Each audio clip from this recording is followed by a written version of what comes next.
sambahin at pasalamatan sa iyong mga gawa, O Lord. Tunay na Panginoon at pagkabuti niyo.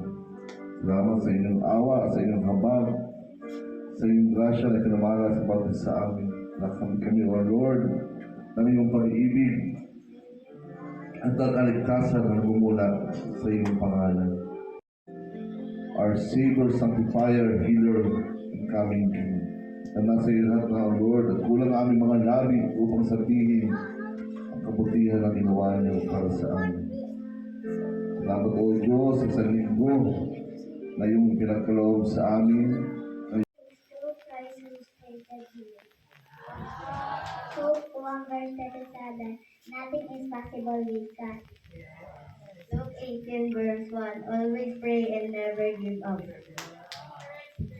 John 3:16, sapagkat yan na lamang ang pagbibigay sa katawan, kaya tuminikay natin ang anak upang sumampalataya ay hindi mapama kung di magkaroon ng buhay na walang hanggan.